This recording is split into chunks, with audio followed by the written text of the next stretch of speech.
party people. Welcome once again to the Party of One podcast, the actual play RPG podcast where the gaming table is always set for two. I'm your host as always, Jeff Stormer, and this week on the show, I'm joined by Tomas Herbertson for a game of Arcane Academia. Arcane Academia is a game about students at a magical academy going about their day, taking magical classes, getting into hijinks and mischief, and just generally, seeing a day in the life of these students at this, school of magic. It is built on the Firebrands framework, which is to say that it is a series of mini-games that set up interesting scenes and tell stories and sort of, move the story from scene to scene. And let me tell you, this game is beautiful. I love this game. I loved playing it. I loved, getting to dig into it. The way that, spoilers, you'll hear it on the episode, but the way that the actual mini-games that make up your sort of time at your magical school are all kind of lyrical and ritualistic and, involve you gathering up actual spices from your spice cabinet and writing down poems that you love and pulling out books from your bookshelf. They all kind of have this, ritual energy to them as you kind of tell the story of these students at the school. It is so wonderful and so special, and, it is really cool and cleverly designed, and, I could scream for hours about how much fun this game was, but I'd rather you just listen to it and then go pick up the game yourself. And speaking of which, you can find the game at mossytoes.itch.io/arcaneacademia, or you can check the show notes for more information. And speaking of letting you listen to the whole thing, why don't we go ahead and throw it over to me in the past so that he can get started with the show. Take it past me. Thanks, future me. I am so excited today. This is going to be a very, very fun recording. This week, I am sitting down with Tomas Herbertson. Thomas, thank you so much for coming on Party of One. Of course. Happy to be here. So real quick at the top of the show, why don't you let our lovely listeners at home know about what we are playing this week, as well as anything else that you've got going on that you might want them to know about. All right. Today we're playing Arcane Academia, a school children game of adventuring through halcyon days of childhood classrooms and magic. It's really about luxuriating in the fantasy of having friends when you're young. You can find me. What a world to imagine that world would be. Who could even picture what that would be like? Frankly, It's about having a close coterie of companions that you're adventuring with. You can find the game on itch.io/mossytoes. And you can find me on Twitter at mossy_toes. I usually go by Mossy online, but, I'm publishing the game under Tomas, so we might as well go with that. I'm very excited about this game. This is going to be really fun. I'm really looking forward to it, so why don't we, I know we've got some initial world building and character creation to do, so why don't we go ahead and kick things off? So walk us through what we're doing first. Are we making our school first? Are we making our students first? I'm giving you, take the wheel and tell us, walk us through the process. Absolutely. I think first of all, just because it's a valuable thing to have in the forefront of mind, I'm going to just briefly hit the principles of play, just to set the tone and expectations. The first one is safeguard your boundaries. You're your own best advocate. It's important in this game that you speak up for yourself if you're feeling pressured or if you're, but also that doesn't mean put yourself into vulnerable situations when you're already stressed. Safeguarding your boundaries is also protecting yourself by exempting yourself from the situation if you need to. The next principle is treasure each other's presence. It's your responsibility to look out for each other, look out for another player who has receded into their shell and ask them if they want the limelight or if they're upset or that sort of thing. The whole thing we've gathered here to do only works when we feel safe working together. Absolutely. The third one is embrace entanglements. Those prior principles should hopefully build a safety net to catch and support our play, but we're also here. You're not going to be failing dice rolls in this game, so you're not going to be forced by circumstance into rough situations. So it's on you to invite that complication into your life yourself. Absolutely, I love that. The fourth principle is make the stakes personal, not deadly. This is a school children game. This is sort of similar to Tales from the Loop or something. Death isn't really on the table. There might be physical harm on the table with some of the higher stakes climactic confrontation games, but this isn't a game about going home in a body bag. For sure. Yeah, this is a game about magical adventures at school, and I think that pretty much sets the stakes for what we can expect going into that. And I appreciate making that explicit, because I have seen a lot of stories that take a premise that feels like it shouldn't invite that sort of thing, and then leans hard in a direction that makes me go, well, wait, that's not exactly what I feel like we were set up to explore. Yeah, gritty. Yeah. And the final principle is approach the world with wonder. It's just, this is your opportunity to imagine a world made new and in the image of your choice. It's a chance to explore an imagined play space and collaborate to invent a place of whimsy, play, and fascination. And that's that. So I think from there, I think we're probably going to segue into character creation, then briefly through school creation. Cool. So, for character creation, we are going to construct a 3-piece sentence, which is, you are a background who is aptitude but vulnerability. And should we talk about the 5 attributes as well? I'll briefly hit them. Okay.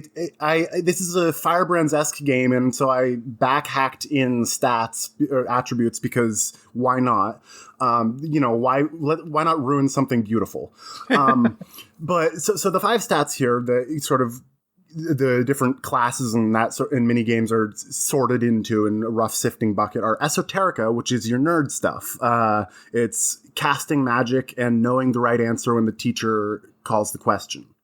The next attribute is craft. It's your hands-on capability to build and brew and fix and break to some degree.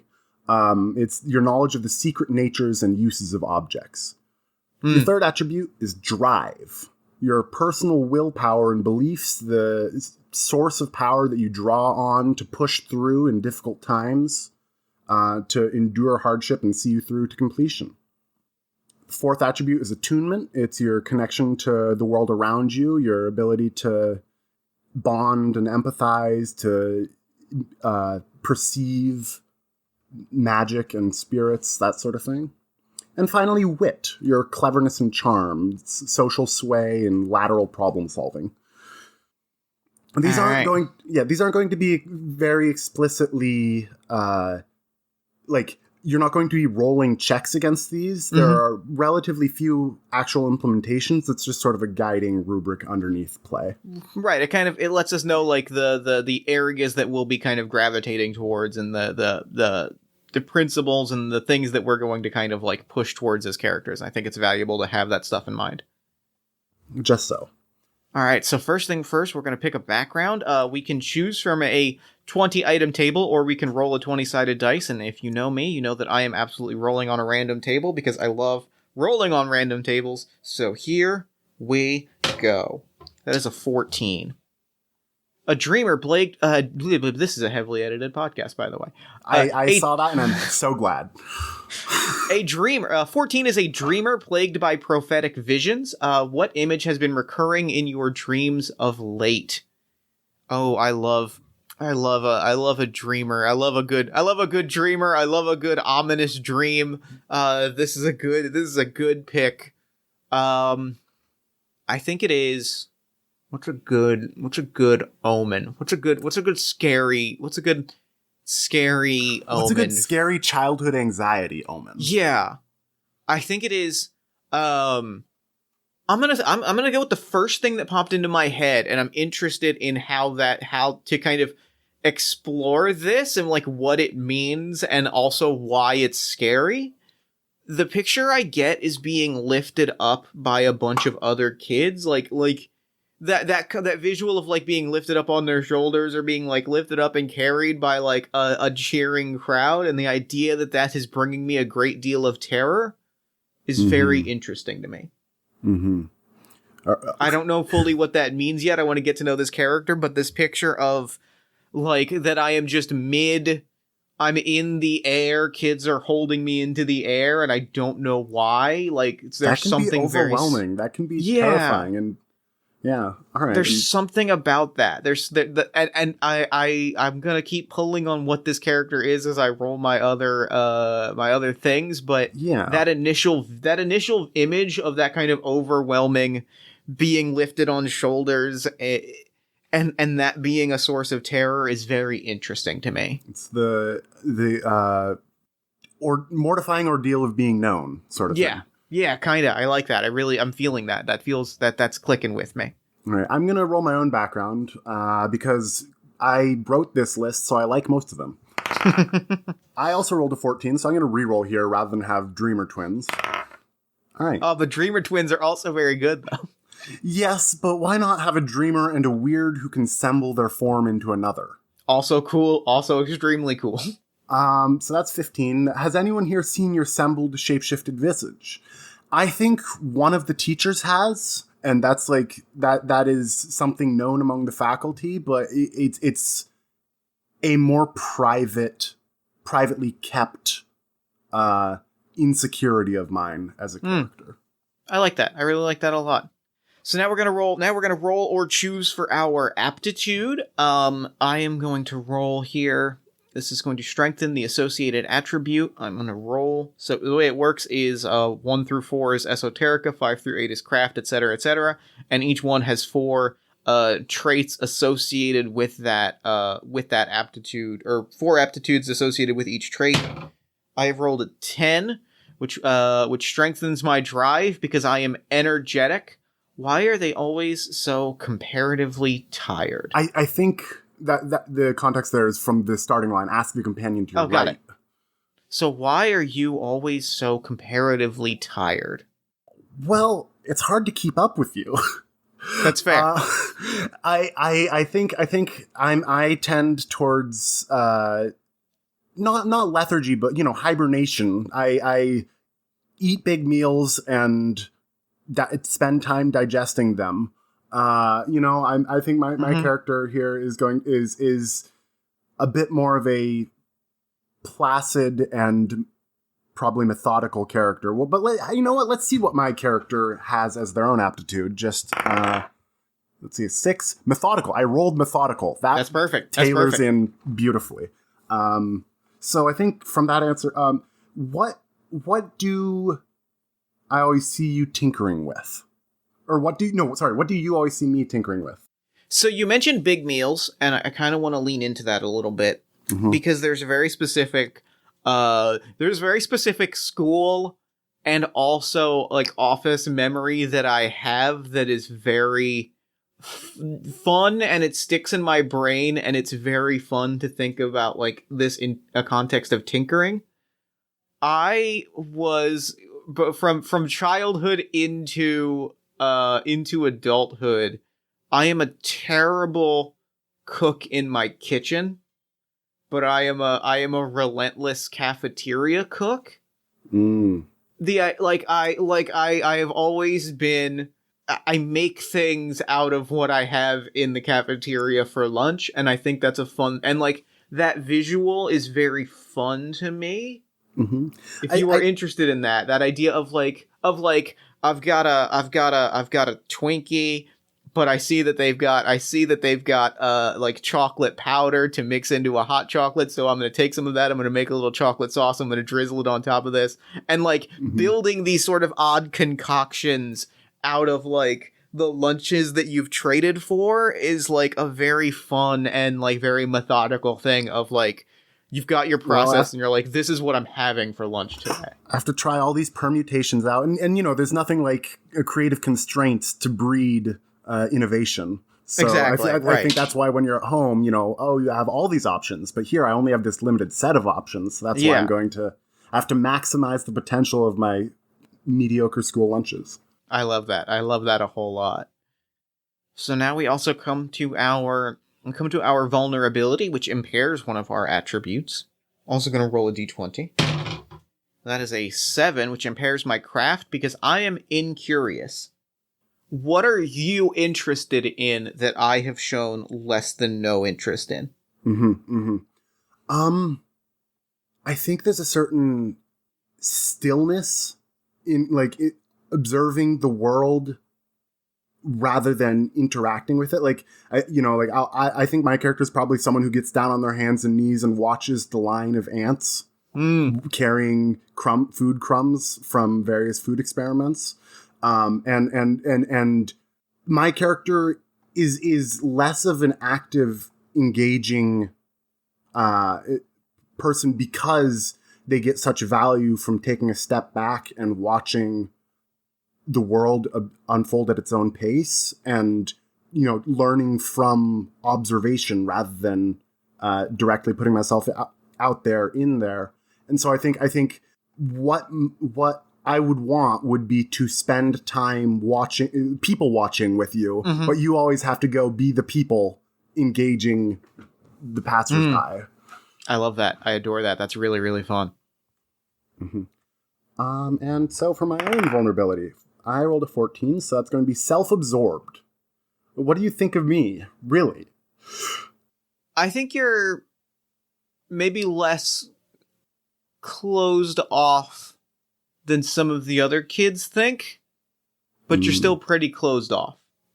Like you are someone that sits back and watches, and as someone that is always eager to jump in with both feet, I think there are times where I see that as not wanting to take the time to do stuff, and I see that as I really think of you as someone who has not opened up to the world around, which I think is interesting, both because I think it is a little bit of there's maybe some truth in it, but it's also some allowing my character's perspective on the world to maybe a little bit incorrectly, a little bit correctly kind of color how they process all of this stuff, and I think that's really interesting.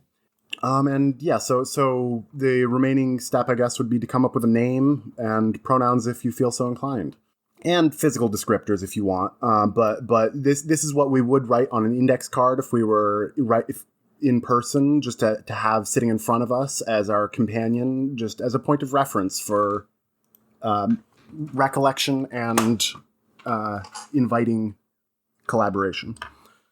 I think my name is Thesper, he, his pronouns.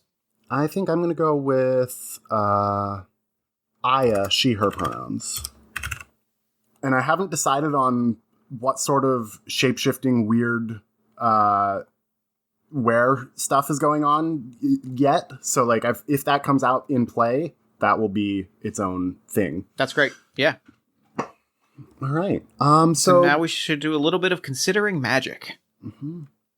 So as a student arriving at wizard school, it's on us to come up with, like, what does the school look like? What is our view of magic? Are we keeping this a relatively mundane setting where magic is explained and controllable, or is it a wild, destructive power? Is the school, your golden, lofty tower of high academic learning, or is it suppressed basement tutelage to keep the flame of knowledge alive? Or is it like a modern public school system with charms and hexes? I know during playtesting I've had a couple really interesting schools, like underwater bubbles inhabited by a bunch of adopted cats, and one idea I've had for a school I've really wanted to do for a while is a Baba Yaga hut in the middle of nowhere. Just the one teacher, not, that's the entirety of the school. It's just the village hedge witch teaching a couple kids, that sort of thing. Here's what I want to propose to you. I'm thinking this through, and a visual that I'm getting that I really, really love. What if it is, there's a lot of strings that I'm tugging on here, and the pitch that I'm going to make is what if it's just down the hall? What if it is like there is like school, and if you go down the hall, you take a left, you go, you round a corner. There, like, it is that this, I love this sort of magic is all around us, and we just might not know it, but that there are also a good number of students that know it and just don't like think anything of it, and that it is just, the magic kids are the weird kids are the weird kids in the cafeteria. Like, yeah. It is a perfectly ordinary school in like Duluth. It's like some random school in the Midwest, and it's just like if you know the hallway to walk down, you find the magical classes, and you start, and like, you know, and like, there's something liminal connections, like welcome to like, liminal high, essentially. Yeah, I like liminal high a lot. I like that. I like that as a name. I think that's a very good, because there's just something, the idea of like pushing away from the. I love going the furthest possible direction from the like magical academy that like is closed off to the world. It's just like, yeah, those are just the weird kids. Like, no British boarding schools here. Yeah, this is just it's an ordinary boarding high school where it's just like a couple of the classrooms, most of the kids don't get classes in because they turn out to be summoning classes. And you know, yeah, I watched Roy pour some fluid into a beaker and a dragon snake flew out, but you know, that's just Roy. Like, classic Roy. Yeah, I like that. Like, okay, we're in the third hallway on the left, and there's only 2 hallways. It's like, this is just this weird way that things don't quite line up or click together if you're not approaching it the right way. Like, you didn't hit the vending machine before and then turn around 2 times before you walked in? Come on. And I think that what I'd like to propose about the sort of magical system of it all is, because there's all a little bit of a spin on the classic trope of magic as sort of the innocence of youth, is that like, because you said high school, I'm picturing high school aged, and I love the visual that it's not necessarily like the kids are more or less all kind of aware that magical stuff is happening, but because we're all teenagers, like the non-magical kids don't have the energy to really like contemplate the implications of that. And most of the teachers, if they are aware of it, like, it's not my department. Like, it's just, there's that sense of like, you know, being a teenager is stressful. And so like, if I found out that another kid like summoned a snake, all right. I mean, that's you do you. I got stuff I got to worry about. I have these AP classes coming up. That's just, you know, like its own sort of different thing. Yeah, I don't know what they're doing in those classes, but like, I really got to focus on this paper. So we could have a certain sort of blending of like interactions with non-magical children here at the school, which I like. I like that. I like that a lot. All right, which means that I think that we've got a picture of what the school looks like. So should we make some locations and teachers and peers, or just jump right into the structure of the day?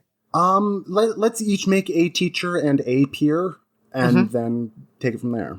I'd like to introduce a teacher, which is Professor Magnuson, the magical shop class teacher / warrior wielder of the seismic staff. Wonderful. You know, on weekends. Yeah. Because that visual of the teacher that feels like they've got way more going on, and like they maybe don't necessarily need to be here, is one that carries with me through all of my school experiences. All right. Mr. Burrows is a spindly, balding elf who's always showing up to class in athleisure wear. Like, I think he always has some sort of headband on to like cover the tips of his ears when he doesn't have his hair covering it. Or no, he doesn't. He's balding. What am I talking about? So I think Mr. Burrows, he's, you know, mild mannered and reserved, but ultimately like most of the kids in the school don't really know what's up with what's with that weird old Mr. Burrows. And then but I think he has a really core following of like quite a few students who in the magical course who are like, okay, this dude is the shit. I love this guy. His classes are always the most interesting. Love it. I love it. As for a peer, I'm going to do something here that is made available to me by the tables. I'm just going to roll 3d20 and build a character based on the character building tables earlier. Oh, that's a great idea. I got a youth with a deep kinship to animals who is patient, but naive. This is going to be Cecily Sprang, and she, they pronouns, and Cecily is moved here from the country, but unfortunately birds and cats and dogs and once even a cow from their home broke out from the farm and followed all the way to school, just because they had such a strong bond with all the animals that they're like Cinderella. She's like a Cinderella, like singing to the birds situation. But unfortunately, that makes for a problem when there's a cow who could step on a child's foot on campus. Yeah, I love it. I'm gonna take the character that I've already created and who I have known for 2 sentences, but also I would fight and die for, which is Roy. Roy is an accidental summoner who is creative but distractible. Roy is the picture of the slacker kid. Roy, he is extremely. He is that kid that has all the potential in the world and none of the desire to just apply any, like. And I think that, but like, it just is that, you know, it's that he's the kid that just will periodically be like, hey, I threw some powder into this, I was doing an experiment. I threw some powder in here and, I see the beginning of time. Do we want to deal with this? Nah, it's fine. I'm going to head out. The time knife. Everyone sees that. Everybody sees the time knife. All right. Wonderful. I love the contrast to my methodicity. Mm-hmm.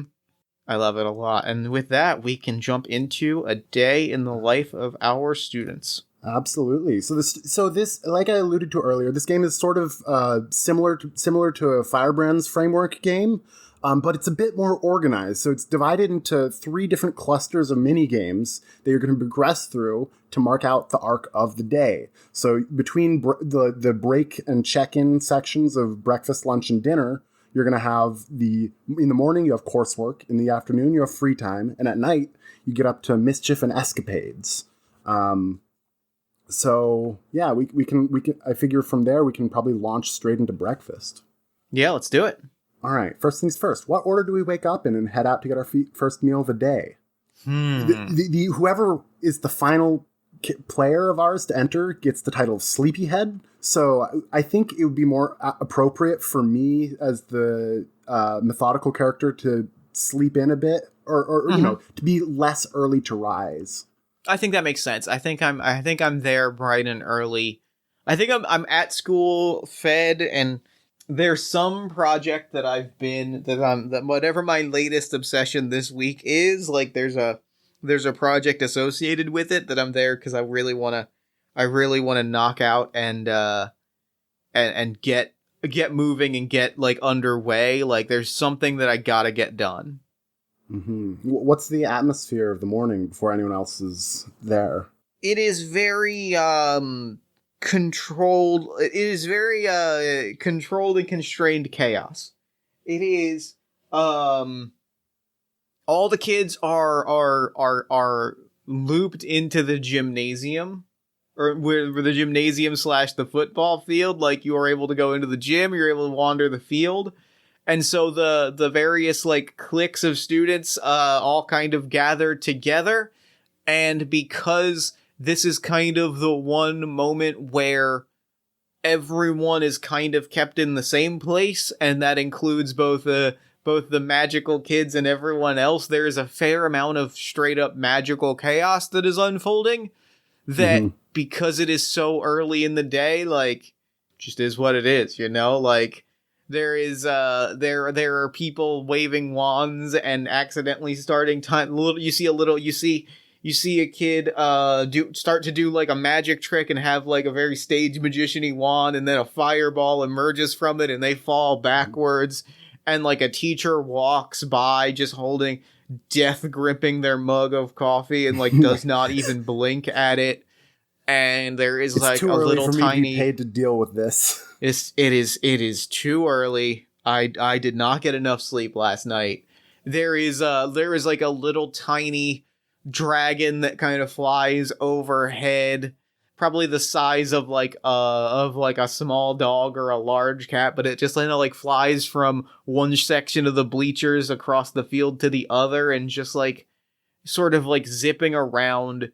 But also there are just kids like playing catch and sitting on the bleachers. There are a couple of the older cool kids have their cups of coffee. Like it's kind of the one time where everything kind of all mingles together. They've got pocket money, so they stopped by spell bucks on the way here. Exactly, correct.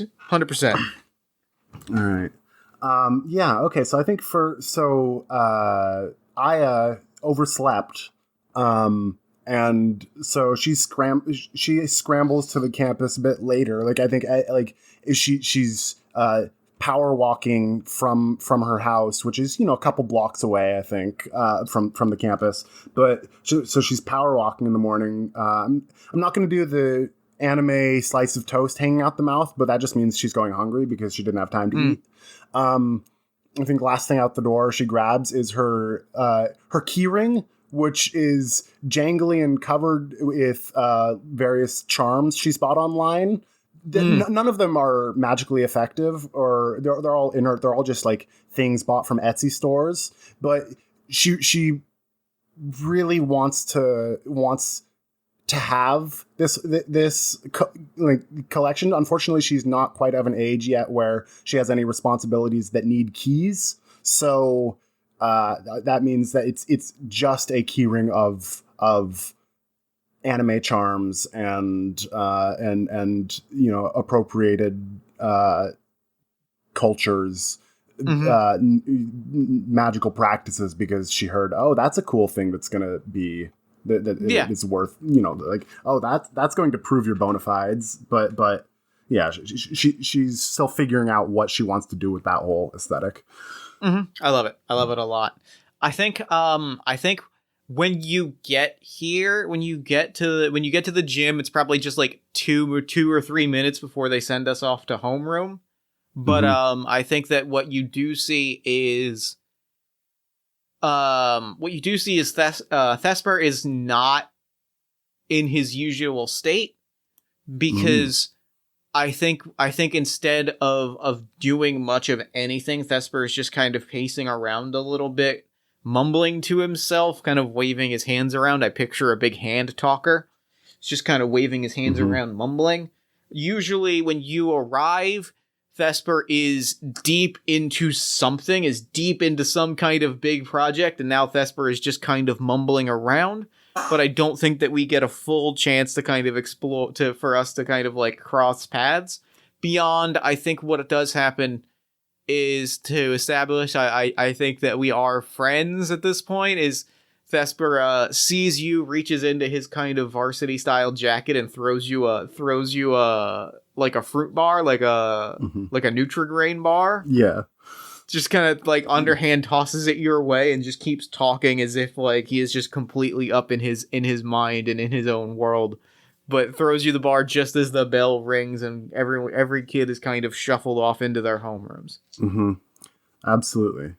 Yeah, I think I probably like twigged to that something's going on with you, and like it catches my attention, but again, we don't have the time because I'm running late to get into it. So now we should create some rumors and some observations about what is going on around the school. Yeah, I think we should probably just each do one of these. That sounds good. I think I'm going to go with, while going about my business, I overhear or eavesdrop part of a conversation that sounds quite important. I think it's probably, I probably overhear, like, as I'm going to my own class, Professor Magnuson and Mr. Burrows are kind of huddled together, like, doing the sort of like teachers' heads together, quick pace through the corridor. And I think one of them says, I think I only catch a snatch of it, but I hear something about a new transfer to the school. Like they're concerned about somebody else who's starting to take up classes, and it's not quite clear what their concern, or like what their concern is rooted in, but there is a hint of like seriousness and danger to like their hush, their privacy here. What I'm gonna throw out is I'm gonna go for wit, gossip with some peers to pick up some juicy, scandalous, probably inaccurate details. The talk of the school, the thing that I overhear, of course I don't pay a lot of attention to it because I'm all up in my brain, but Roy is gearing up to throw a party.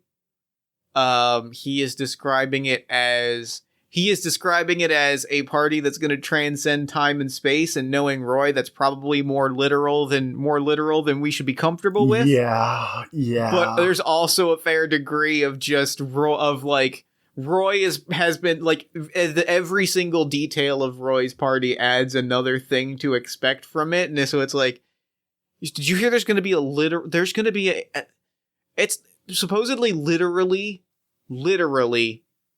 going to transport us to another dimension, like a party dimension. I don't know if that's accurate, but like that sounds pretty cool. I heard that Roy's got 2 pools, 2 of them.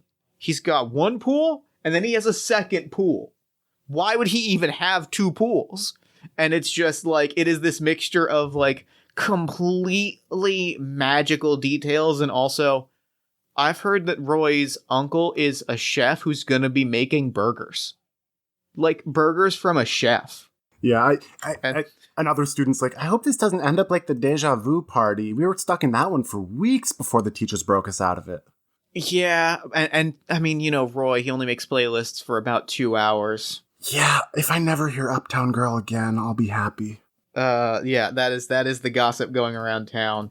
All right. So I think that from there, we're going to move into coursework here. So there are 5 mini games available. There's theory and application, which is sitting through a boring lesson. There's herbal lore, which is getting to grips with understanding magical potions and potion ingredients better by literally eating them.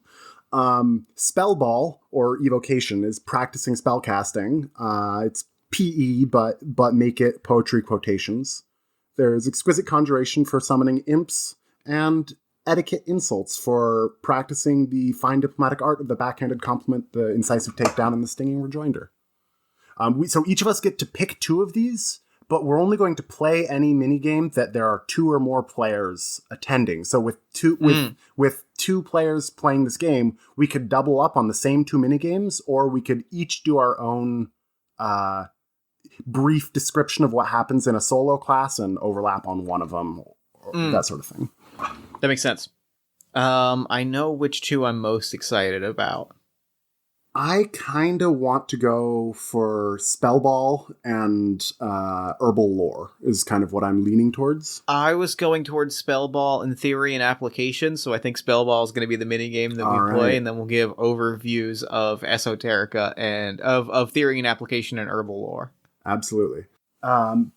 Okay, so that means I don't actually have to go to my spice rack and get over a handful of spices. So that saves me from having to unplug headphones. All right.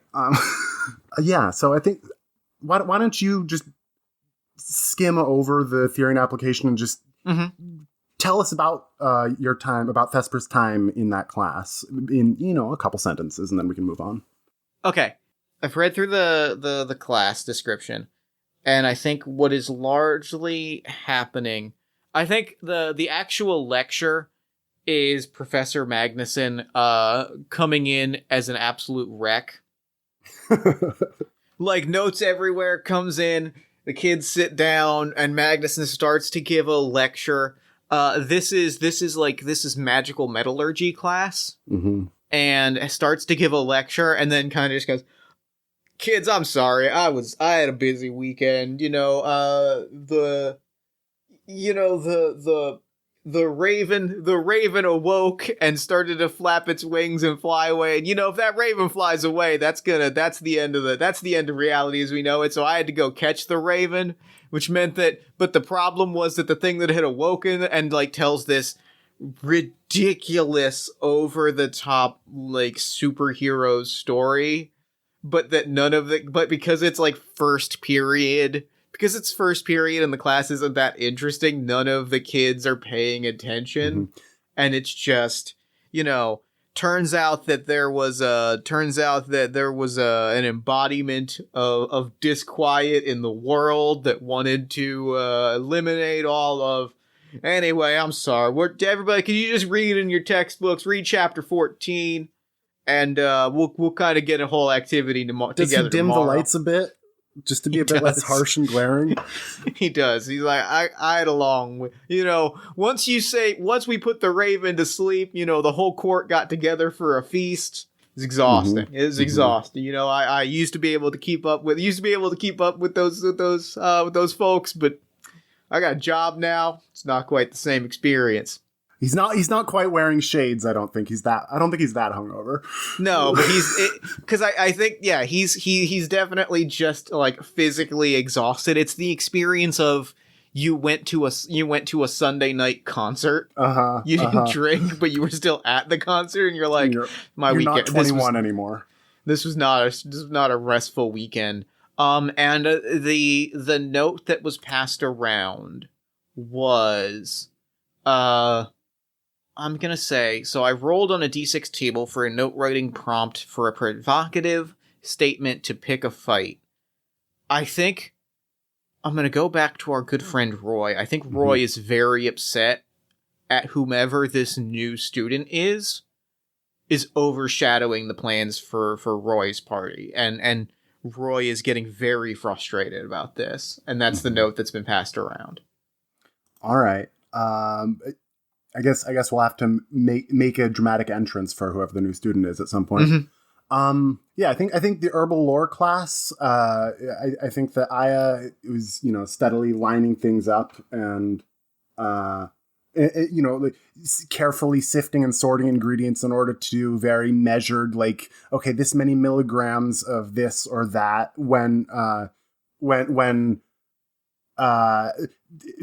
quietly unnoticed in the background, Cecily sees several birds tapping at the window and goes and opens up the window. And then there's just a hurricane of feathered bodies that comes swirling around the classroom and disrupting things for everyone and like knocking over my beaker and spilling my supplies. Mixing my reagents in a ill-advised fashion, but it actually kind of tastes good when I snack on when I nibble on get a couple taste tests during the cleanup phase. So I have to remember, okay, well, let's see, that was we had brought in a bit of that. Oh wait, no, that was from the cafeteria. That wasn't one of the lab reagents at all. Okay, no wonder the gochujang made it taste so good. Also, before we kick off Spellball, I do want to just read some of the actual mechanics of the herbal lore class because because I'm reading through it, and let me tell you, this game rips. I'm proud of some of these. Each player arrays a collection of actual herbs and spices in front of them. They may also be sauces to serve as tinctures or potions, and you go around as a table and actually taste the actual spices that you have put in front of you from your actual kitchen, and describe how you use them in potion crafting, but you also just describe various spices and how they taste and the memories that they conjure. And that is absolutely delightful. And I just wanted that noted on mic. Yeah. I'm glad that we're not doing it because, in fact, it would be disruptive podcasting. There are a couple other free time activities that sit there and meditate for a while. Probably isn't going to make great podcasting audio. So I imagine we're probably not going to do that one. But yeah, there's some mini games that play with the structure and form in ways I'm really proud of for player expectations sitting at the table. I like how herbal lore has descendants. Furthermore, when raiding cabinets and pantries for the ingredients this game requires, be sure not to get caught or even consider getting permission before grabbing things. Imaginary substitutes are perfectly acceptable in this game. Yeah, so that's a fun little one. If we're gonna segue into Spellball, sorry, evocation class, though nobody calls it that.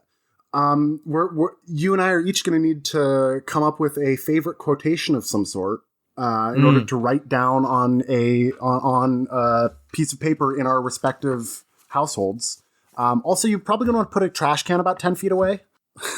Or, outside of arm's reach, but decently close. I don't have a trash can on hand.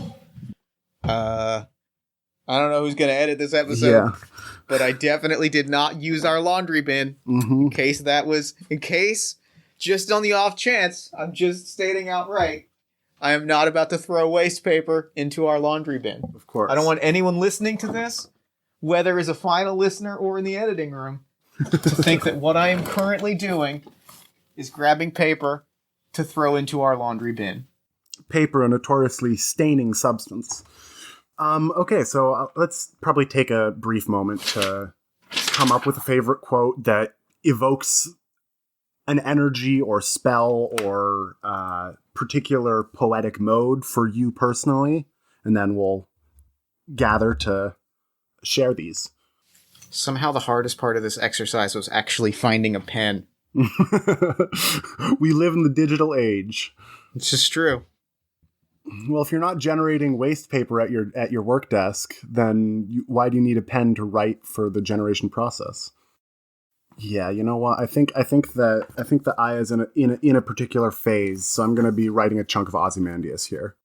I just started writing a thing that I like. I didn't even put any thought into how it would relate to the story of the character. I just grabbed the thing that I like, but I have stumbled onto the exact conflict that I think Thesper is dealing with, and it has worked out perfectly. That, I think, is great. I'm excited to hear the interpretation of the quotation as spellcasting. All right, I have mine written on the index card. I have mine written as well. All right. So I think what do we think the environment of the Spellball class looks like within the fiction? Do we think it's like what's the PE? What's magic PE look like? I think this is Mr. Burroughs' teaching, probably, because I mentioned his athleisure before. Athleisure gear. Yeah. I think it is.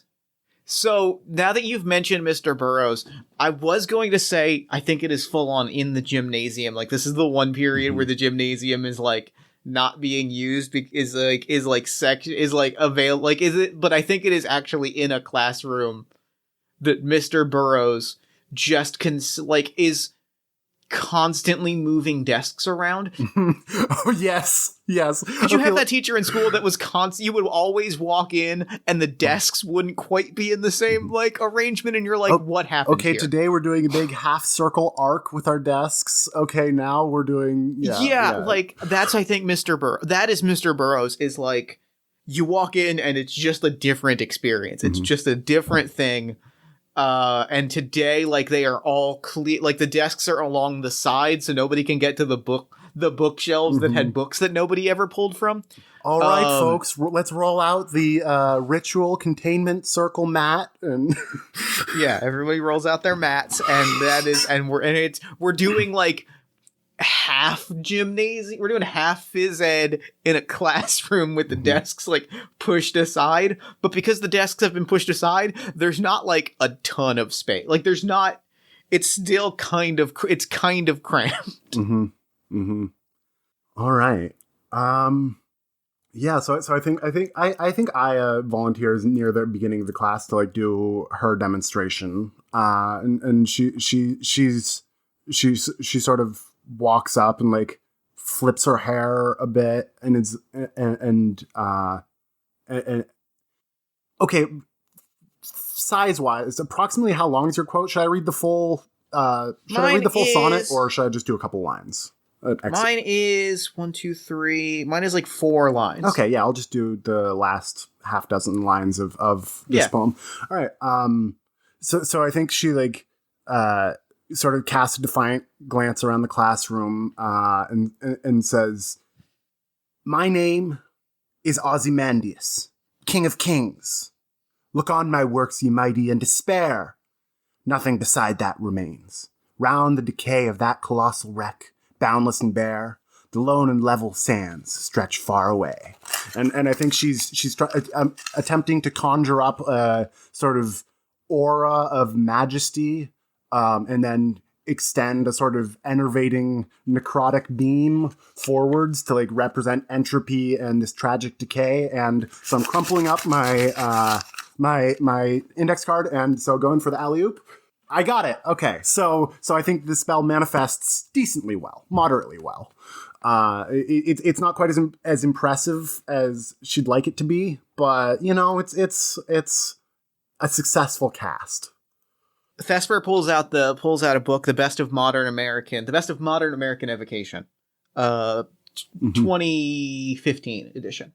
So not the most current edition of The Best of Modern American Evocation. Hey, they really just change around a couple lines every edition. You know, it's usually like one spell gets added, and like the rest of them they just kind of like rearrange it. It just throws the page count off for other it's kind of, it's a little bit of a racket, but we've all kind of picked up on that.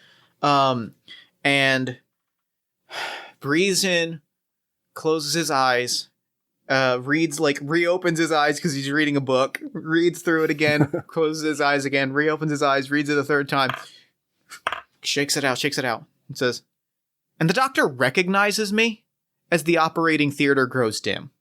Aren't you that old wrestler with the bullwhip?" Yes. "Yes, sir. That's me. I'm him." Crumble. All right, yeah, love Slam dunk. Nothing but net. Nothing but net. We love to goat mountainishly. We do love to goat mountainishly on this particular podcast, and I think there is it is a spell of I'm going to say self-actualization. It is a spell of self-affirmation. It is a spell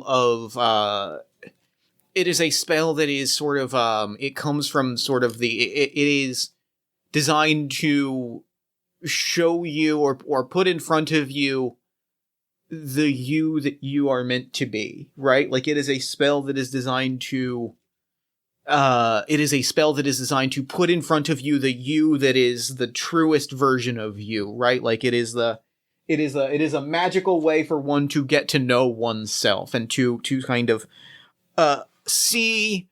I think there's there's a few variations on it. Like there's depending on your specific intonations and your specific kind of applications, there's few variations. It's often used in kind of a, what does this look like? It's sort of a sliding door spell of like, what does it look like if I do this? And then you kind of see what you look like having gone through this experience, and that's I think what Thesper is going for here. Exploring permutations of the self. Yeah. All right.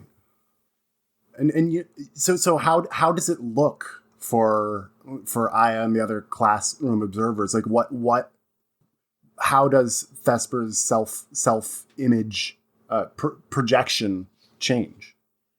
It is. I think he sees it and like almost like kicks over a chair, right? Because what he sees is a bunch of students lifting him on their shoulders. And he like kicks a chair and like, I should have done that.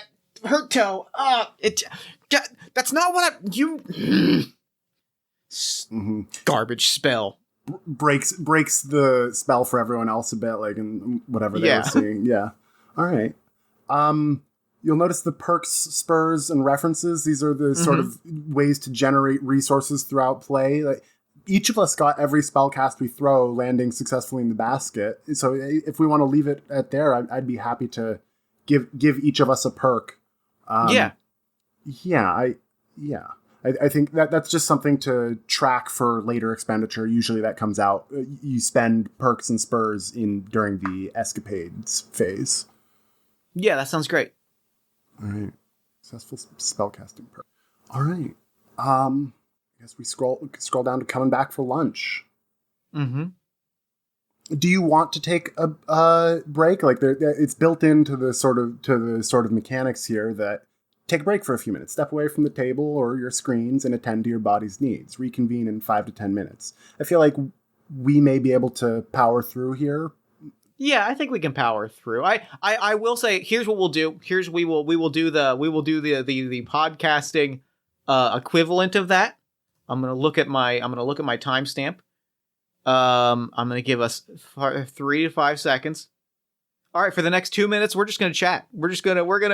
This is us taking a break. How are you doing today? I'm doing pretty well. I was kind of burning the midnight oil to try last night to try to, it's the day before the essays due to like knock out a bunch of the small little things that I've let linger.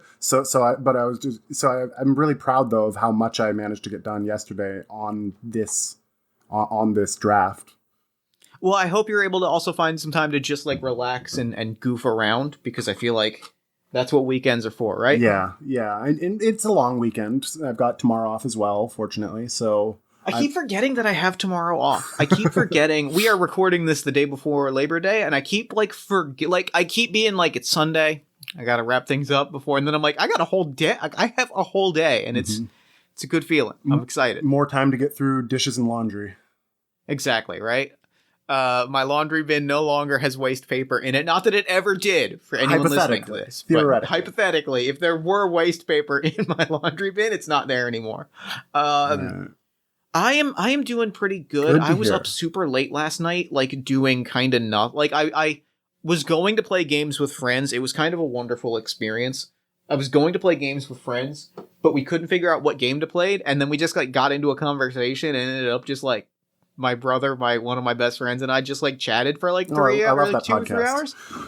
It was great. It was a wonderful experience. Yeah, we did give some advice for the modern era. It was good. Yeah. We did it. Here's the problem though. We were really heavy on Munch Squad. Like it was a lot of, and like at a certain point we were just reading press releases. Like you don't need to do their advertising for them, honestly. Right. Like that, like you are we have become a press outlet. And I think that is admittedly a little frustrating for us. And like, I just think there's a lot more potential, and we are done. All right. Good 2-minute break. Wonderful.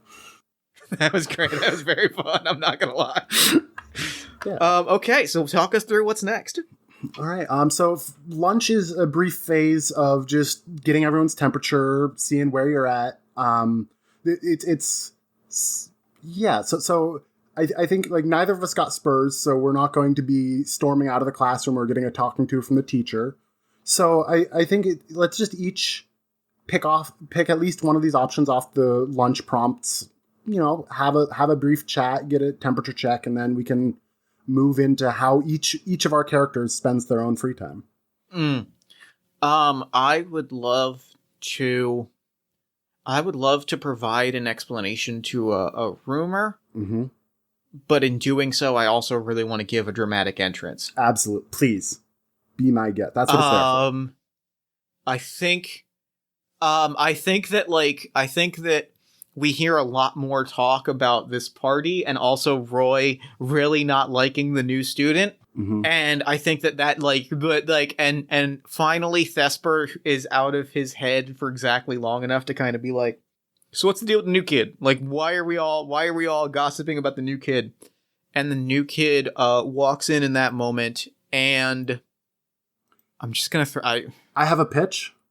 Okay, go ahead, because I also have a pitch that please go, because mine was gonna be Dracula. Please take it in a different direction. Okay. So maybe I was let's elaborate on that. It's Dracula, or it's a vampire, but they're Roy's step sibling. Roy's. So here's what I'm gonna take that, and I'm gonna take this a little further. Please. We're gonna ring this bell a little harder. It is Roy's step sibling, who is also the literal son of Dracula. Yes, Roy's mom has gotten that good Castlevania experience. We're like. This is also part of this also adds to the gossip of the rumor of like, is Roy's party gonna be in Castle Dracula? Like that's a castle that's flying in the sky and technically inhabits. I've heard it can go anywhere it wants. Like it technically just is outside of time and space. Like that's gonna be a sick party. Like there's a whole upside down part of that's gonna be like a really cool rave space. And we see Dracula's son come in. Just dressed like Dracula, right? Mm-hmm. Like the suit, the cape. The high red collar with the black cloak. Yeah. And the kids all see this and they're like, what? All right, the goth kid is trying a little hard. But that is the kid that Roy is bucking up against. Yes. Wonderful. Good. That's my adding to everything is that Roy's party may be at Castle Dracula. Mm-hmm. And that also the son of Dracula, as mentioned in the song Monster Mash, has come. His name's we've got to just go play the name straight. He's Alucard. Yeah, Alucard is here. And, like, Alucard... buzzkill, frankly. Mm-hmm. Sucks the air out of whatever room he's in. Yeah. No wonder Roy's so bummed after that, how Thanksgiving went. It's just,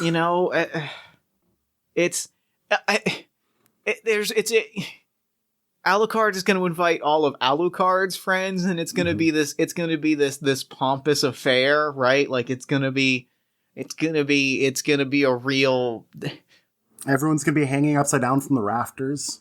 Yeah, it's going to be a real rich kid's pool party, and that's not the vibe. That's not the vibe Roy wants. That's not what Roy's after. All right. I think I'm just going to go for my meal thing. Just going to describe the meal because that's where Aya is kind of focusing. I think I'm just going to take inspiration from this beautiful art by Annie Johnston Glick at Dancy Naru, who does a lot of great Friends of the Table fan art. I think there's been some sort of mishap in the kitchen.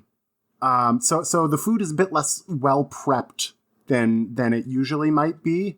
And so the hoagies are the lunch ladies drawing from the magical staff side of things, I think, and so there's it's a sort of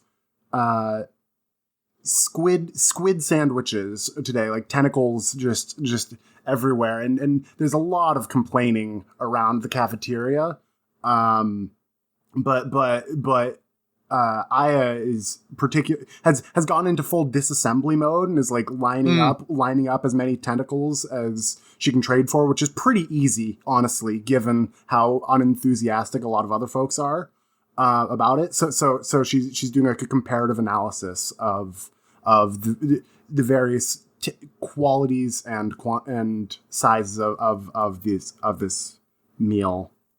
That rips. That's very good. Mm-hmm. And like looks up, sees the new goth kid, looks back down. All right. Okay.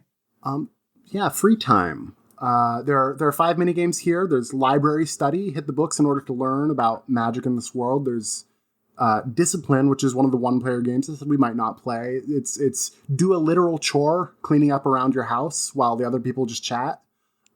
There's solitary reflection, which is it's ground and center yourself by indulging in a personal hobby, in honor of Taylor LaBreche at Leviathan Files. We love Game Closet. Mm-hmm. I made sure that the game is played by actually meditating, but for several minutes, you get to pick how long. But the fiction is framed as, okay, what personal focus or hobby or centering, grounding activity are you doing, such as, for example, fishing?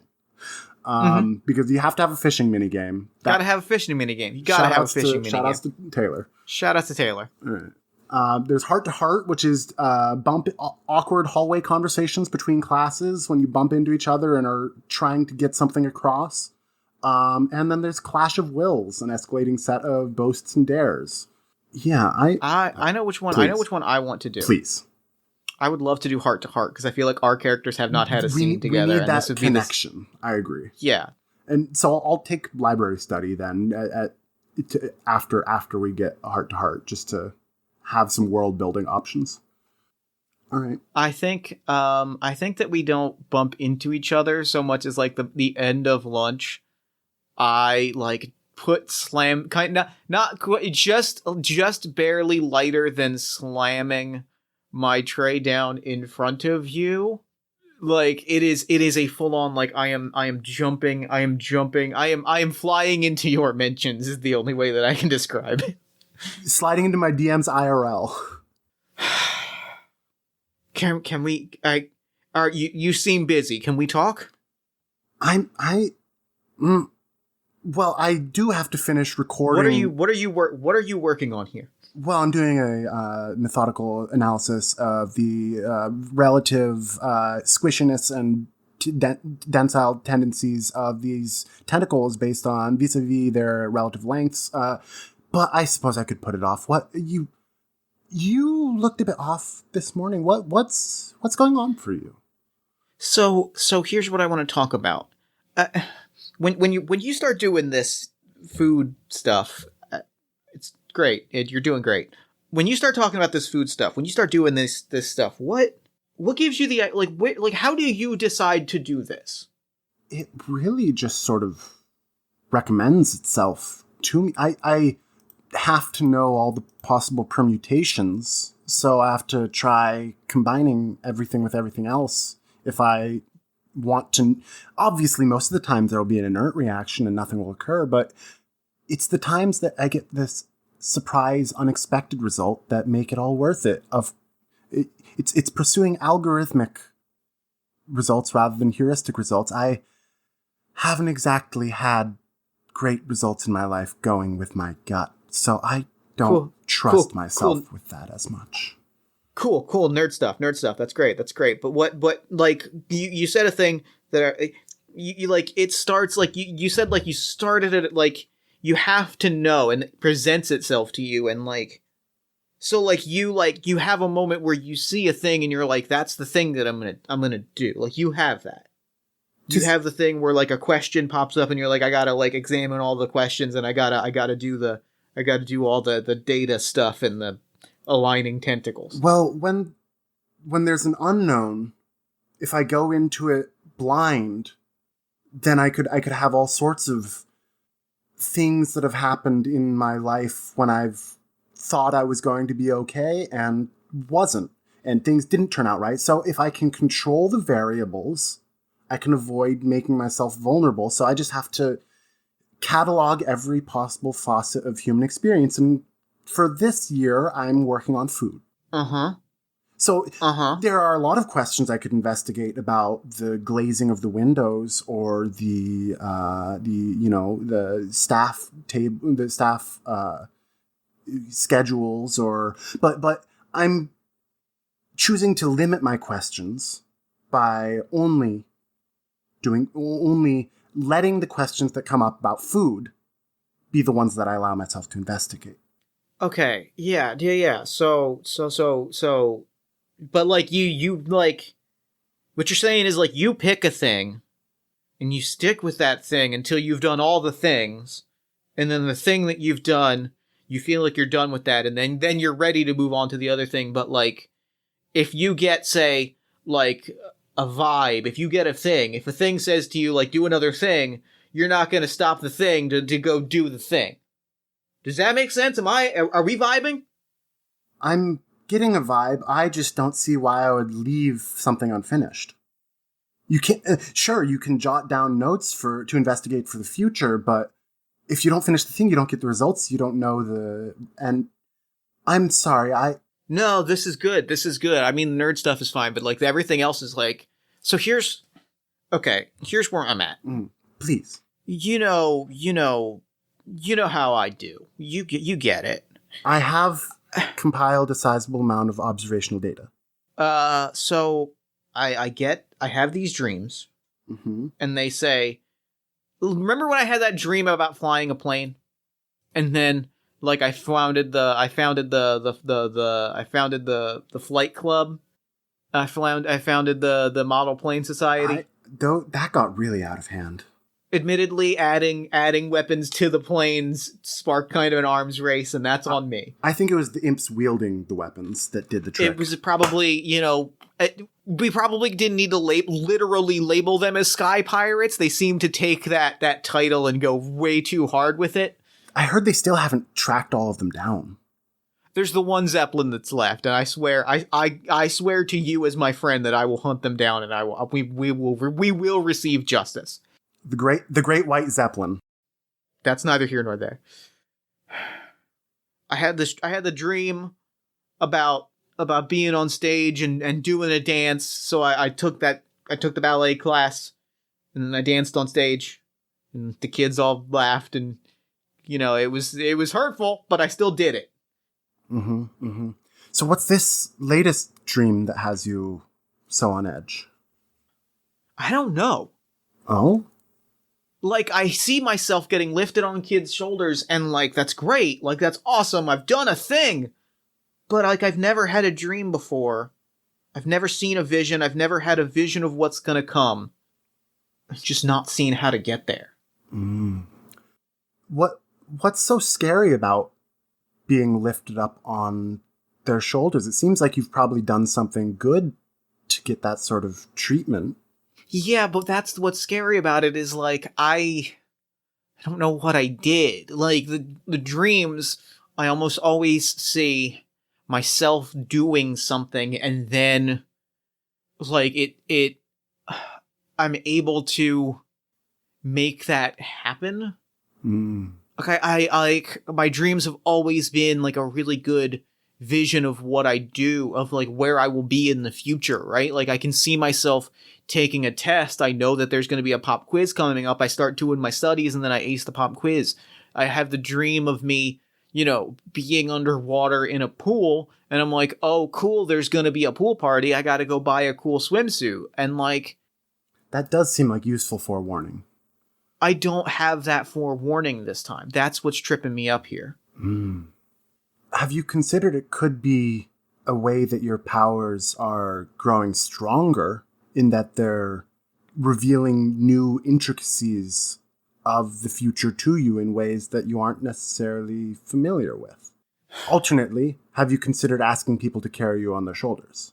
What you're saying is that I'm even cooler and more powerful than I was before, and that people should carry me on their shoulders because I'm very cool and very powerful. It's a compelling hypothesis. That rips. That extremely rips. I am cool and powerful. Well, we still have to prove the theory. We have to put the material. No, it's true. I mean, I am cool and powerful, so this all the science tracks. And like writes a note on note paper. Non-judgmental grunt. This feels good. This feels good. This feels good. This feels like a project. How can we manufacture these circumstances? It seems yeah. This feels like this feels like this is it. The clipboard has come out, the pencil is scribbling. Yeah. All right. I've got my to-do list. I'm going to mark step 1, write to-do list. I'm going to go ahead and check that off because we're writing it right now. This is good. Generally, lists consist of multiple entries. I think I do the thing where I start to lean back in the chair and then it falls, and then I catch myself, and then it falls, and then I catch myself, and then it falls, and then I catch myself, and maybe that's where we fade out. Mm-hmm, absolutely. I think it's very in keeping with the game that we winged it rather than did explicitly. So to talk about game stuff for a quick second, the way the game works is we each come up with a topic to talk about on the front side, and on the back side write a private goal to accomplish. So I did that in my head as we started the conversation. I feel like we were working at it. The thing that I was talking about was trying to understand your process as a way to get to I don't have a question and I don't know how to deal with that. Mm-hmm. I like having something to sink character or roleplay teeth into here. Like, honestly, I'm happy with that. Yeah, I thought that was great. I thought that was lovely. All right, so let's move on to I feel like we got a good heart-to-heart. I feel like that's a good scene with both of us. Let's move on to our next section. I do think so. I think, yeah. Dinner, then an escapade, and then we'll wrap up. That sounds great. All right. So dinner, we decide if we're going to hang out or if we retire. If we retire, we skip to bedtime. If not, we take a break to attend to our mental well-being and physical needs. When done taking a break, gather for the group meal. Take turns doing one of the following actions each. I would like to... We can complain and reflect, but we don't have any spurs, so we can plan ahead and use on how any perks earned can be useful going into the night. Encounter someone. We can wrangle a misbehaving familiar, or we can discuss the food.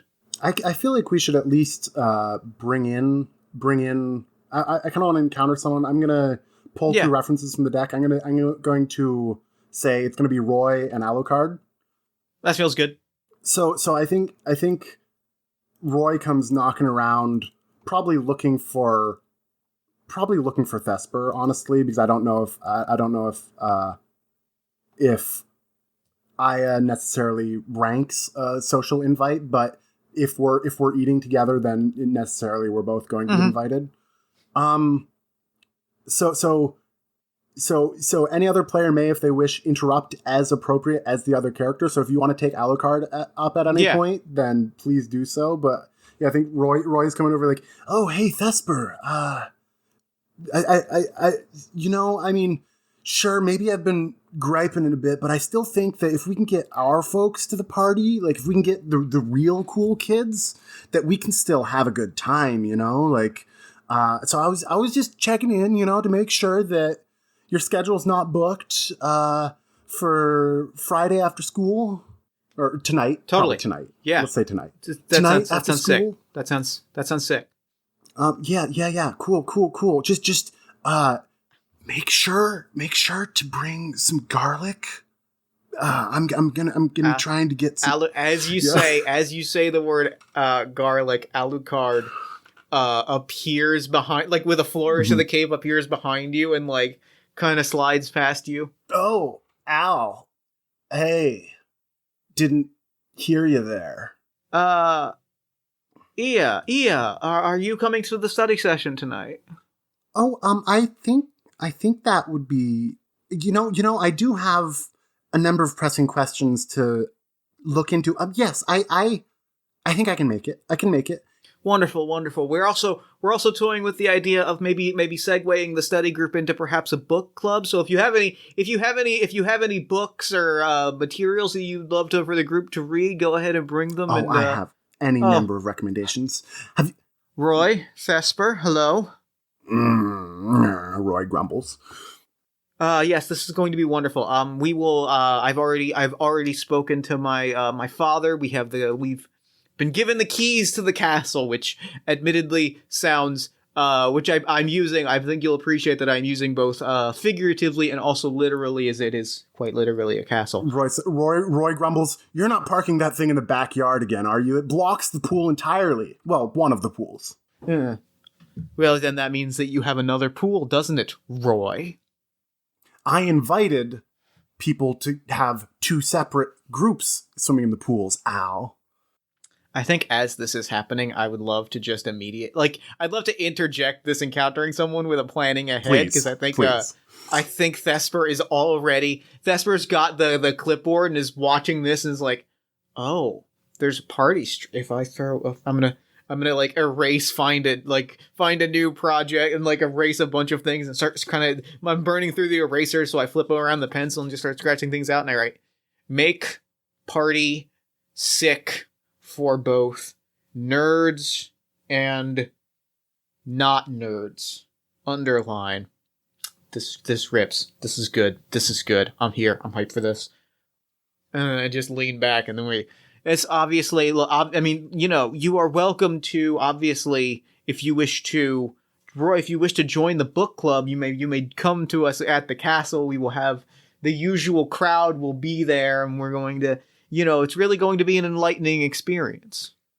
Yeah. And perhaps we will take advantage of the pool afterwards. Ia, if you'd like to bring swimwear, we may take advantage of the pool that the castle will be on top of. It will be wonderful. It will truly be a wonderful experience. I've heard of underwater basket weaving. I haven't. That sounds magical. I haven't yet tried underwater book reading. I'm excited about getting into the world of underwater basket weaving, frankly. All right, I think we can probably segue away. We set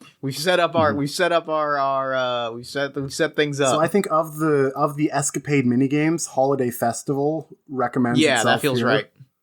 That feels right. Yeah. All right. So we can probably scroll down to that, and it's the Holiday Festival is a bit less like it's in keeping with quite a few of these mini games. It's kind of a series of prompts for role playing around more so than a strict linear experience. But yeah, that's great. Yeah. This will be perfect. So we already kind of know what the holiday is. This is Roy's party. Roy's mom and Roy's stepdad, who is also the lord of vampires and the undead, are out of town. They are out. They have taken a weekend away. Spending a weekend in Wallachia.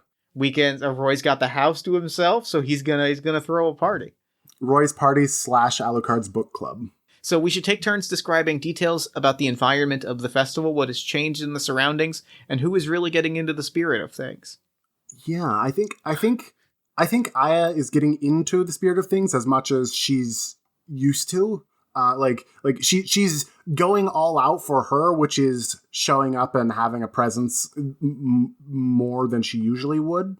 I think she didn't know how soon the swimming would happen, so she's wearing her swimsuit underneath her other clothes and stuff. But she's a little out of her depth and has a hard time awkwardly introducing herself to Alucard's cool, svelte, sleek, wealthy friends. But if you get her talking about books, she will absolutely go off.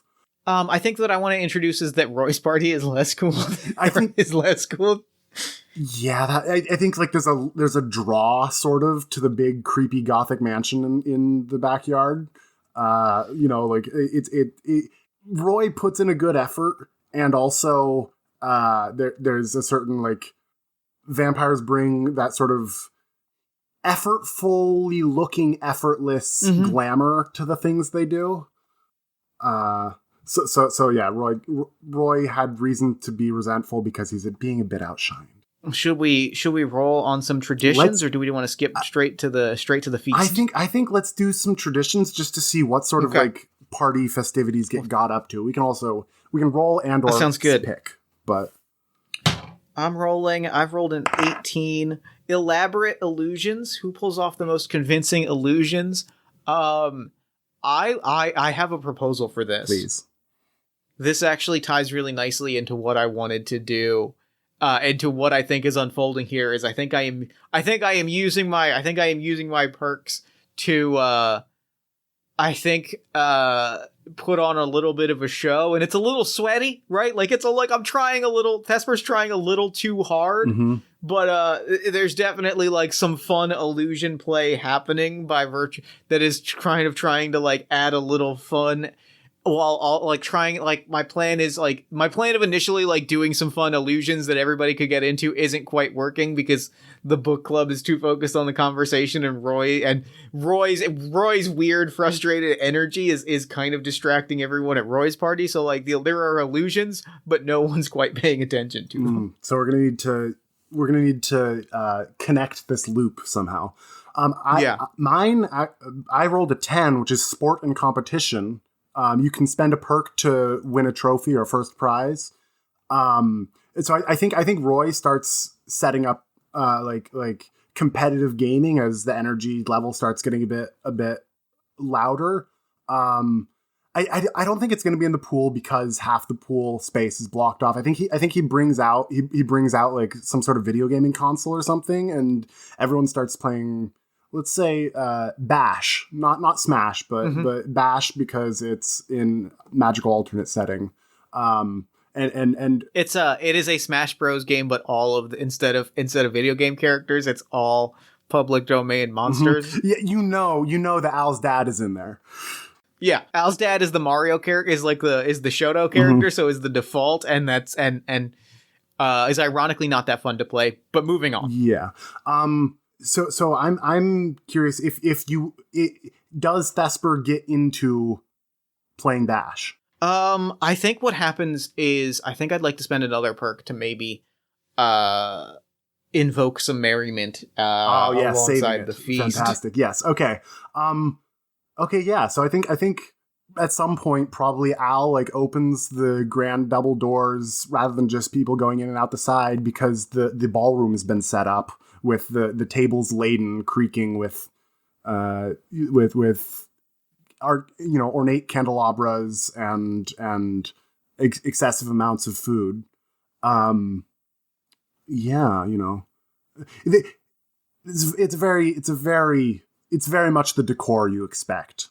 Yeah, it looks like Dracula's castle. Some cobwebs in the corner. And so we kick off the feast. We play dinner again with extra sauce and gravy. Spend perks and spurs to invoke merriment. You may spend a perk to have a nice moment and spend a spur to pull off hijinks. All right. I have a spur that I want to spend to connect the nerds and the not nerds. Do it. I think it's the one thing at a party that everybody kind of there's the one thing at a party that like is truly gonna make it an unforgettable moment is maybe gonna put a little bit of frustrate Alucard a little bit, but also it's just gonna make mischief and make everybody into it. There's only 2 words that make a party a great party, especially when we're at dinner. Before you launch this off, may I spend my perk in order to get inventive with the available food and invent a new culinary delight? All right. Yeah, absolutely. I think going down her checklist, Aya here sees and Aya's quietly doing some preparations, making sure there's bowls of mashed potatoes all over the place, like spread strategically with a number of ladles. I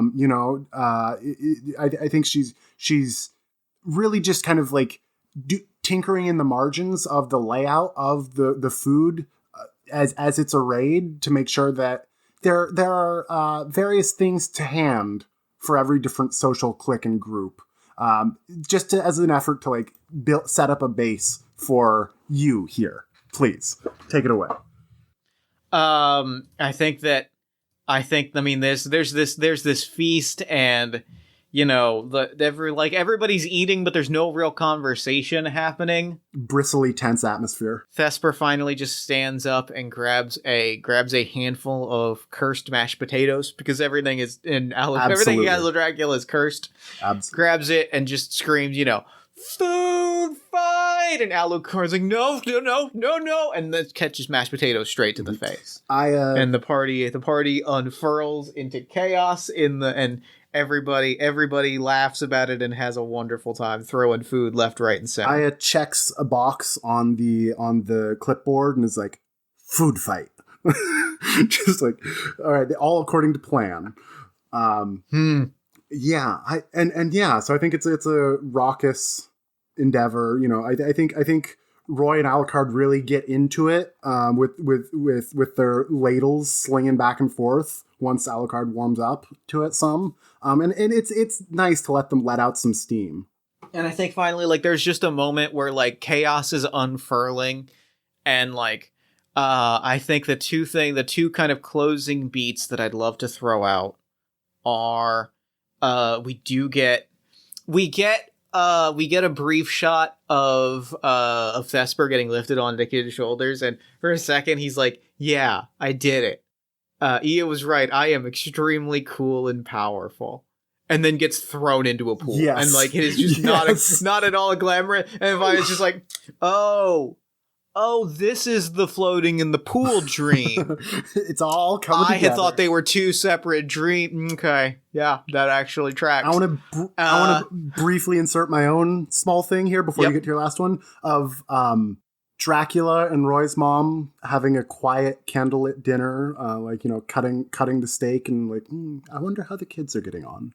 Cut back. And it cuts back. It actually cuts back from that to a tiny moment between Roy and Alucard, who both just sink into chairs. Splatter. Who both just sink into chairs covered in food. The house is wrecked. And they both look at each other and are like, we're going to have to clean up this entire castle before they get home tomorrow afternoon. It's going to be a crappy morning. And then they smile and laugh in the way that, teens abandon their deep grudge. Yeah, bonding. All right. I'm happy. Yeah. Is there anything else, or is that the end? Is that we fade out on our story? I think the heading to bed is a brief, just series of phasing out questions. Last page down at the bottom. If you earned a perk, you can change your aptitude. Do you feel the need to switch up your aptitude capability? I kind of do. I don't know if drive feels right so much as I think I'm moving towards wit. It feels like Thesper is more into. It feels like that experience of chasing the project and ultimately just embracing, kind of putting a smile on everyone's face, has changed my perspective a little bit. Mm-hmm. And I'm moving away from methodical, I think, towards one of the esoterica traits, just because getting in with the book club crew, getting in with the nerds, like, yes, my thing is a bit in the craft venue, but I think I'm going to switch from methodical to precise. Yeah. I think that feels great. And then let's see. Neither of us claimed earned a spur. You spent a spur, so if you want to, go ahead and change your vulnerability. Oh. But I think I might. Let me look at my list of vulnerabilities.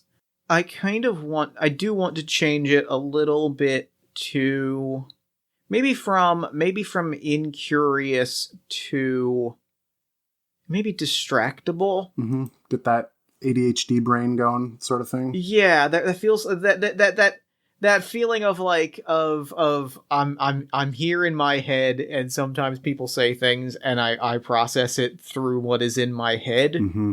So maybe it's a little bit self-absorbed, maybe it's a little bit distractible, but I that moment between the two of us when you had an entire long-winded, which also segues us into comments and compliments, but like where you had the entire thing and I was like, yes, I'm cool and power, like that felt very true to Thesper and true to who Thesper is going to be. Side note, everything about that scene was delightful. Thank you so much for that. That was lovely. I had a lot of fun there. Yeah, like I think it was. I didn't come in with a super strong notion of who the character of Aya was, but I feel like we both found the voice through play. Mm-hmm. And like I feel like the structure of this game is such that you can have it as a standalone thing, or you can come back and keep revisiting these people, seeing how they grow. So I'm like in the hypothetical, what do we look like in session 4? Like how have our relationships grown and complexified? How have the social nets spread out a bit? I think it suggests itself happily. I really appreciate the Roy and Alucard subplot there that we had going on. It felt like really satisfying I really enjoyed that. It was fun. Thank you for being the driving force for a lot of that. Of course, thank you. That was my pleasure. All right. Any last notes as we cozy down in our respective households for the night? I don't think so. I think that we watch us all kind of head to our houses. I think Thesper maybe drives Aya home. Mm-hmm.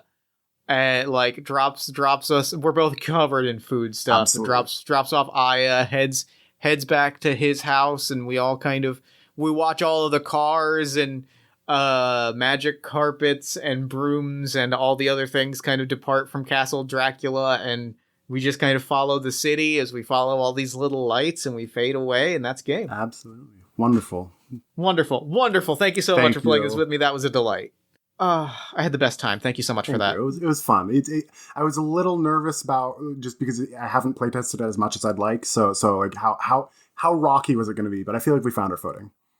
I feel like we found footing really easily, and honestly, so much of the game is so delightful, and I love so much of it that it made for an easy experience. Real quick, before we wrap up, though, where can people find you, your work in this game online? All right. People can find me at Mossy_toes on Twitter. I go by Mossy in most places online. You can find me at itch.io/MossyToes. And yeah, I'm around and about and happy to engage and interact. Hell yeah. Well, thank you so much for playing this with me. This was a delight. And for now, I'm going to throw it over to me in the future so that he can wrap up with the show. Take it, future me. Thanks, past me. And thanks again to Thomas for coming on to the show. That game was... Fuck, I loved it. That game was so fun. I'm not going to do what I did at the start of this recording and just like scream about how much fun I had playing this game, but I could. But I will say you should go to mossytoes.itch.io/Arcane Academia or check the show notes to pick up your own copy of Arcane Academia. And you should follow Thomas on Twitter at Mossy_toes. Then while you're on Twitter, follow us at Party of One Pod, like the show on Facebook at facebook.com/Party of One Podcast. Join our Discord community at bit.ly/Party of One Discord. Head to our merch store at bit.ly/partyofonemerch. And if you enjoyed the show, consider leaving us a nice iTunes or Podchaser review. Consider telling a friend about the show. Consider shouting us out on social media. Or you can support the show financially at patreon.com/JeffStormer or ko-fi.com/JeffStormer. And then if you want to hear more from me, you can check out All My Fantasy Children, the character creation, storytelling, and world-building podcast powered by you. Every week, my best friend Eric Gitano Saez and I take a listener-submitted prompt, we spin it into an original fantasy character, and we populate a shared universe, one story at a time. New episodes drop every Friday-ish at oneshotpodcast.com. The show is part of the One Shot Podcast Network. This show, on the other hand, is produced by Jeff Stormer and Jen Frank. All music for the show comes from the song Infinite Lives by Mega Rain featuring the D&D Sluggers, and the Party of One logo is by Evan Rowland. If you'd like to inquire about advertising rates, coming onto the show as a guest, or about press coverage of the show, you can email us at partyofonepodcast@gmail.com. And honestly, I think that's about it. So until next time, thank you so much for listening. Remember to fight the forces of fascism every single day. Remember that self-love and self-care are radical and defiant acts of resistance, and as always, party on, everybody.